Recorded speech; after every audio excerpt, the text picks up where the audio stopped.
Mesdames et messieurs les représentants des chefs d'État et de gouvernement, mesdames et messieurs les représentants des Nations Unies, de l'Union africaine, des organisations régionales, mesdames et messieurs les partenaires techniques et financiers, mesdames et messieurs, je voudrais, au nom du peuple congolais, saluer la tenue de cette conférence ici à Paris, aux côtés du Togo, médiateur mandaté par l'Union africaine pour la région des Grands Lacs, et en étroite coordination avec les États-Unis d'Amérique, le Qatar et l'Union africaine qui accompagnent les efforts de médiation et de désescalade. Votre présence est un acte politique, mais aussi et surtout un acte moral. Elle signifie que la souffrance humaine qui ravage l'Est de la République démocratique du Congo n'est pas ignorée. Elle signifie que la paix et la dignité des peuples des Grands Lacs engagent la communauté internationale tout entière. Car si nous sommes réunis aujourd'hui, c'est d'abord pour répondre à une triple urgence. L'urgence humanitaire, l'urgence sécuritaire et plus encore l'urgence de la paix. Mais notre responsabilité va au-delà de la gestion de l'immédiat. Il s'agit de jeter les bases d'une stabilité durable fondée sur 3 piliers indissociables. La protection des populations civiles, la recherche d'une paix juste et l'intégration économique régionale comme moteur d'une prospérité partagée, à la condition, bien sûr, qu'elle s'exerce dans un environnement apaisé, sans heurts et sans affrontements. Mesdames et messieurs, depuis plus de 30 ans, l'Est de la République démocratique du Congo saigne d'une plaie qui n'a jamais été refermée. Ce n'est pas une crise passagère, c'est une tragédie qui a déplacé des millions de femmes, d'hommes et d'enfants, détruit des vies, brisé des familles, affaibli le tissu social et compromis l'avenir de toute une génération.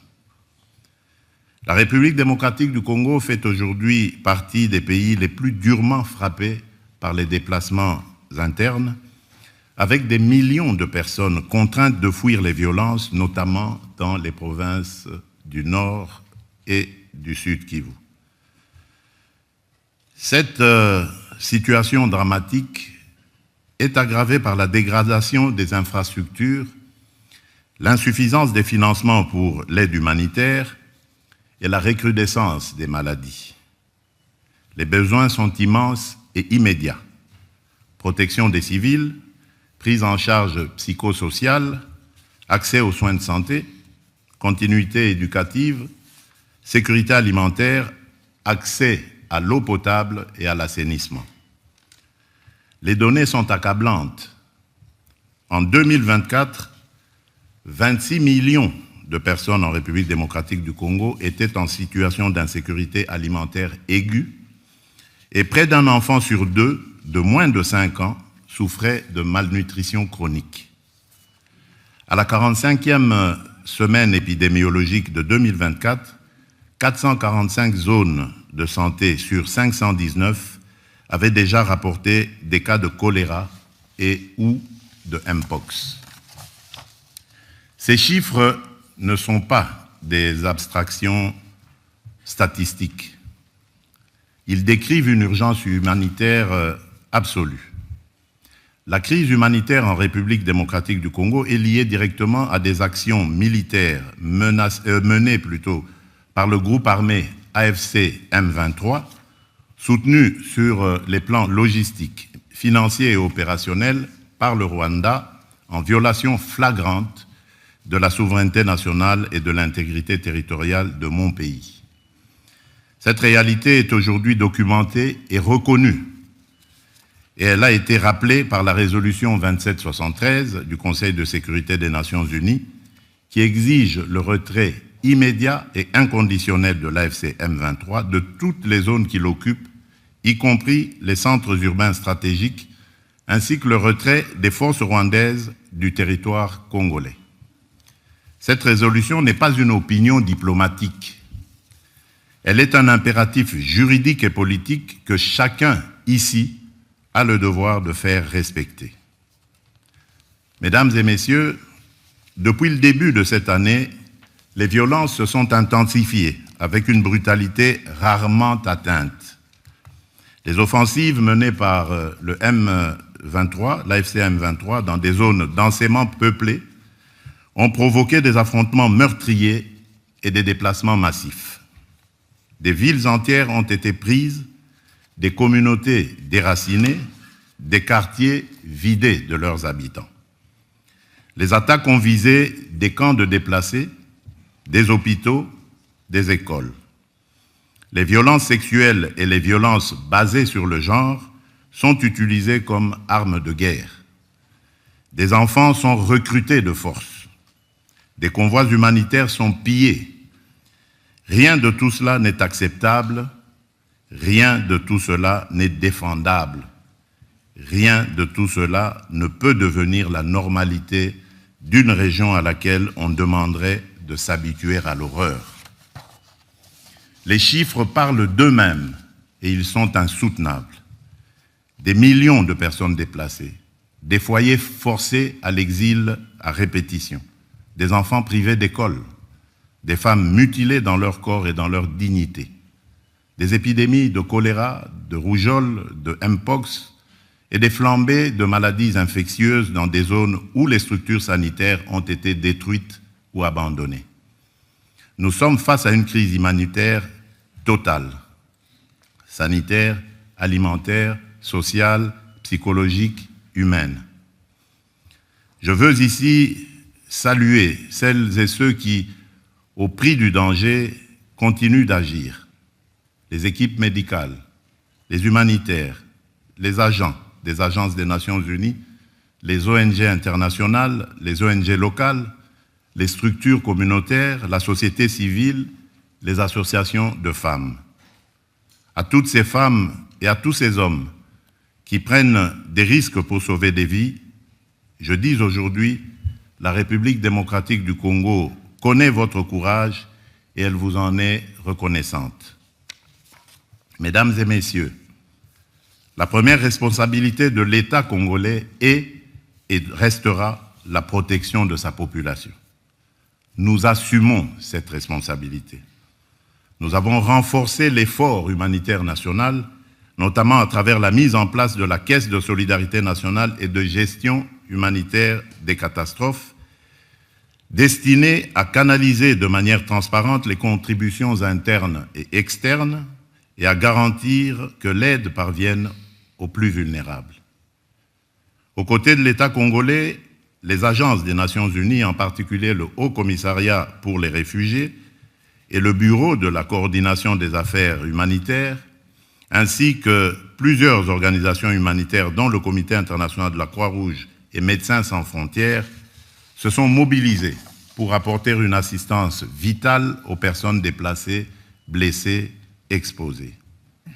Parallèlement, nous avons mobilisé nos forces armées afin d'assurer la protection de nos citoyens, tout en réaffirmant notre attachement au strict respect du droit international humanitaire, à la protection des civils, des infrastructures médicales et éducatives et du personnel humanitaire. À ce propos, permettez-moi de rappeler une exigence fondamentale. Le respect des conventions de Genève ne saurait être optionnel ni circonstanciel. Il doit redevenir une exigence universelle, non négligeable et non négociable. Mais nous savons aussi que, face à l'ampleur du drame, nos propres moyens ne suffisent plus. C'est pourquoi nous sommes ici, pour solliciter une mobilisation exceptionnelle. Je formule aujourd'hui devant vous 3 demandes et 3 offres. Ma première demande concerne l'accès humanitaire immédiat, sécurisé, garanti. Nous avons besoin de toute urgence de voies humanitaires sûres pour acheminer soins, nourriture, eau, abri et assistance psychologique aux populations prises au piège. À ce titre, je propose l'établissement d'un corridor humanitaire aérien strictement encadré, permettant le transport des médicaments, des denrées essentielles et la rotation du personnel humanitaire, y compris vers les zones actuellement les plus exposées. Ce mécanisme, placé sous la responsabilité conjointe des Nations Unies et des autorités congolaises, doit être un résultat concret de cette conférence. Ma deuxième demande est un plaidoyer pour un financement massif, rapide, traçable. Le plan de réponse humanitaire des Nations Unies pour l'année 2025 prévoyait une enveloppe de 2,24 milliards de dollars américains destinée à l'assistance vitale de plus de 20 millions de personnes en République démocratique du Congo, dans un contexte déjà marqué par la fragilité et les besoins chroniques, avant même la reprise des hostilités. Ce plan demeure sous-financé. Et chaque jour sans financement, ce sont des vies perdues. Je demande donc un engagement financier additionnel, ciblé, prévisible, qui permette de traiter les besoins vitaux, santé d'urgence, sécurité alimentaire, abri pour les déplacés, protection des survivantes de violences sexuelles, accès à l'eau potable. Ce financement ne doit pas être vu comme une aide ponctuelle, mais comme un investissement pour empêcher l'effondrement humanitaire d'une région stratégique pour la paix du continent. Ma troisième demande touche à l'alignement politique. Je souhaite que chaque partenaire ici présent, chaque État, chaque organisation régionale ou internationale s'engage à soutenir l'application effective de la résolution 2773 du Conseil de sécurité et à appeler clairement et sans ambiguïté au retrait de l'AFCM 23 des zones qui l'occupent et au retrait des forces étrangères non invitées du territoire congolais. Toute paix durable commence par la fin de l'occupation d'une partie du territoire congolais. Là-dessus, il ne peut y avoir ni double langage, ni compromis moral. En contrepartie, la République démocratique du Congo prend devant vous 3 engagements clairs. Premier engagement, reconstruire. Dès la fin des hostilités, nous lancerons un plan d'aide d'urgence pour la reconstruction du Nord Kivu et du Sud Kivu. Ce plan, que nous concevons comme un pacte national et international, intégrera dans une approche concertée, coordonnée et cohérente l'ensemble des programmes et projets destinés à la stabilisation, au relèvement et au développement durable des provinces affectées.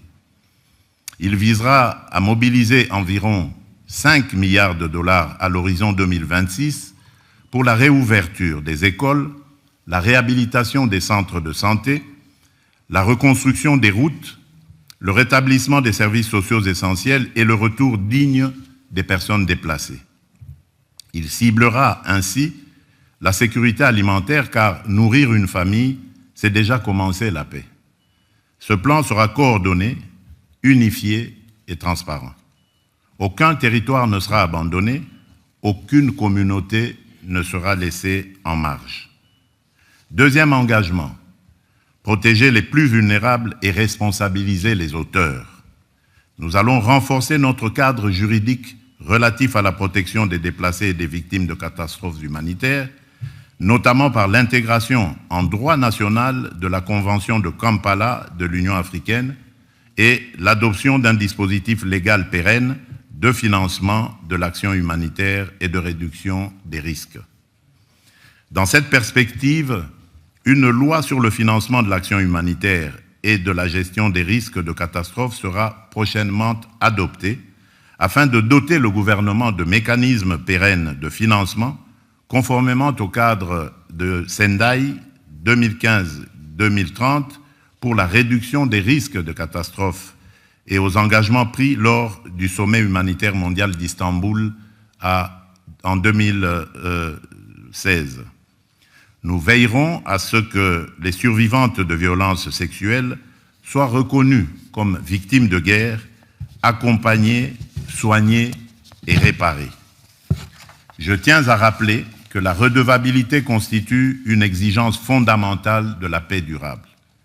Les administrations parallèles instaurées par l'AFCM 23 les violations graves des droits humains et les atteintes aux civils ne resteront pas impunies. Des poursuites seront engagées dans le respect du droit international contre tous ceux qui se rendent coupables de crimes à l'encontre du peuple congolais. Troisième engagement, transformer la crise en levier de stabilité régionale. Nous ne venons pas seulement demander de l'aide humanitaire, nous venons défendre une vision politique. La paix durable dans les Grands Lacs ne sera possible que si la région choisit l'intégration économique et la prospérité partagée plutôt que le pillage et la prédation. L'avenir de la région ne peut pas être fait de trafics transfrontaliers illégaux d'or, de coltan ou de cobalt, alimentant des groupes armés. Il doit être fait de coopération économique formelle, d'infrastructures interconnectées, d'industrialisation locale, de valeur ajoutée créée sur le continent et d'opportunités offertes à la jeunesse. C'est cela, la paix durable. La sécurité est nécessaire à la prospérité. Mais la prospérité, elle aussi, est une condition de la sécurité. Mesdames et messieurs, ce qui se joue ici à Paris dépasse les frontières de la République démocratique du Congo.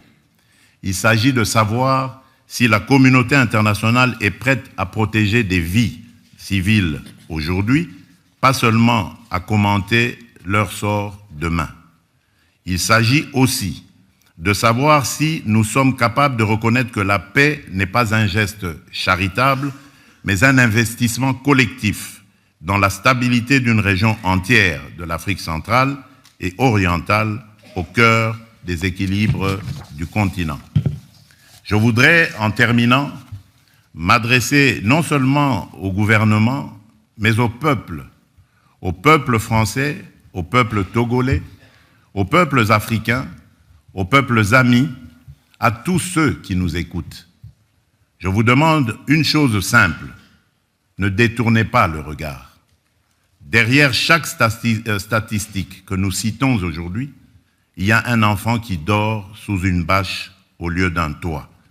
Il y a une mère qui a fui sans rien emporter d'autre sauf la main de son enfant.